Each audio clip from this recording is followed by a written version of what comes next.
साथ, उनके ख़ानदानों के साथ हम अपना जो है हमदर्दी उनको पेश करते हैं। रही बात आज इलेक्शन की, तो सबसे पहले मैं जो हमारे वर्कर हैं और हमारे पोलिंग एजेंट हैं उनकी बहुत शुक्रगुजार हूँ कि बड़ी मुश्किलात के बावजूद, उनको थानों में बंद करने के बावजूद उनका हौसला नहीं टूटा और उन्होंने बहुत हिम्मत दिखाई। और उसके बाद जो लोग यहाँ, चाहे वो अनंतनाग के हैं, कुलगाम के हैं या राजौरी पुंछ के हैं, उन्होंने बहुत बड़ी तादाद में आके वोट डाले।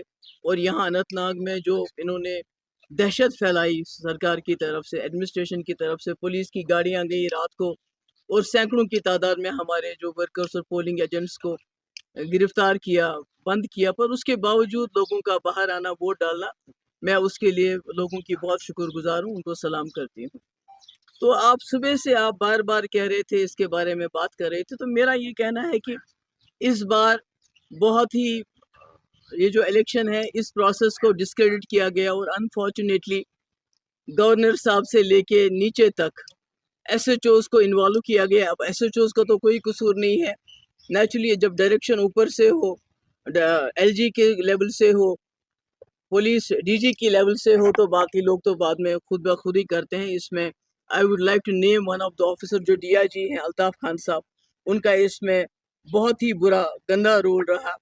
और कल रात को जिस तरह से गाड़ियों में पुलिस गई, घर घर गई, गांव गांव गई और हमारे नौजवानों को पिकअप किया, हरासा किया, उनको बंद किया, तो वो इलेक्शन के प्रोसेस को उन्होंने बिल्कुल ही डिस्क्रेडिट कर दिया। और अभी भी हमारे बहुत सारे लोग हैं, श्री गफारात से अब्दुल अजीज शाह, शौकत हुसैन, अब्दुल मजीद मीर, फेरोज़ अहमद, एजाज अहमद, लतीफ़ हसन, निसार अहमद आखून, निसार अहमद भट्ट, एजाज अहमद राथर, फारूक अहमद डार, सरताज अहमद नूर, जहांगीर अहमद, मोहम्मद अफजल, अब्दुल रहमान, इसी तरह यहाँ से सफर से जहांगीर डार है, नदीम है मरामा से, कफील अहमद है मरामा से, अशमुकाम से बशीर अहमद को, जुनैद मागरे को, पीर अजहर को, दयालगाम से फारूक अहमद, निसार अहमद, मोहम्मद शफी, इतू, नज़ीर अहमद, अनंतनाग से मतीन अहमद, अब्दुल रशीद, मुश्ताक खान, जावेद अहमद, बशीर अहमद, मतलब कि सैकड़ों की तादाद में पिकअप किया गया और अभी बंद है।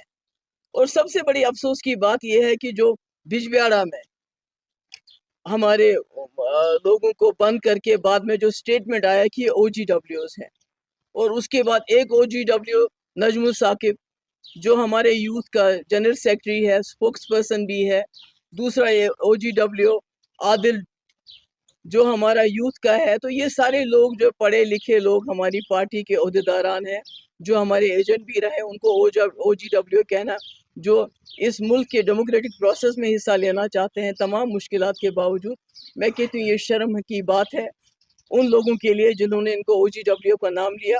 और I want to put it on record कि आज का जो इलेक्शन हुआ ये टैक्टिकल रिगिंग की गई 87 की तरह, और इसमें एलजी साहब का बहुत ही घिनौना रोल रहा, क्योंकि उनकी नाक के नीचे अगर ये सब कुछ होता है तो ये पॉसिबल नहीं है कि उनको पता नहीं हो कि अभी भी हमारे सैकड़ों जो हैं हमारे वर्कर्स और एजेंट्स पुलिस थानों में बंद है। और अगर ये रिगिंग नहीं है तो ये क्या है? अगर ये रिगिंग नहीं है तो क्या है? तो हमारे ये जो बेचारे वर्कर हैं इनको पुलिस थानों में बंद क्यों रखा गया है? और जिस तरह से हरासान किया गया, लोगों को टेरराइज किया गया।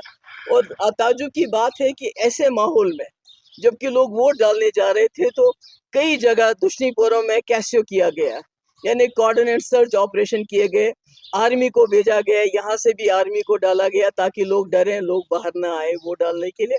उसके बावजूद मैं लोगों को मुबारकबाद देना चाहती हूँ कि 40 से 45% से ज़्यादा लोग जो हैं उन एवरेज वोटिंग परसेंटेज हुई है अनंतनाग और कुलगाम डिस्ट्रिक्ट की और वची को लेके। तो उसके लिए मैं शुक्रगुजार हूँ लोगों की, मगर मैं ये रिकॉर्ड पे लाना चाहती हूँ कि इससे ज़्यादा मुल्क के मफाद को एलजी साहब, वो एलजी साहब जो उस पार्टी को बिलोंग करते हैं, बीजेपी को, जिसके बड़े लीडर ने अटल बिहारी वाजपेयी ने यहाँ के लोगों को यकीन दिलाया रेड फोर्ट से कि इलेक्शन यहाँ साफ सुथरे होंगे, मगर आज इन्होंने उसको भी दागदार कर दिया। बहुत बहुत शुक्रिया आप जी मैडम। ये कोई और सवाल है? आप नहीं, पीडीपी तो अपने आप को कहा, पीडीपी से तो डरते हैं ये लोग। پی ڈی پی تو حقیقت بیان کرتی ہے. پی ڈی پی کی ڈر کی وجہ سے تو یہ سارا بگاڑ کیا گیا ہے. الیکشن کو ایک اچھے خاصے الیکشن کو درہم برہم کیا گیا, نوجوانوں کو بند کیا گیا تھانوں میں, لوگوں کو ٹیررائز کیا گیا, کوآرڈینیٹ سرچ آپریشنز کیے گئے. اگر پی ڈی پی کا ڈر نہیں ہے تو پھر یہ سب کیوں ہو رہا ہے؟ تو کیا آپ مانتی ہیں کہ جائے گا تو ہو جائے گا, تو اس میں کون سا احسان کر رہے ہیں ہم پہ کہ اگر اسمبلی الیکشن کریں گے جموں کشمیر پہ؟ کوئی احسان کریں گے کیا ہم پہ؟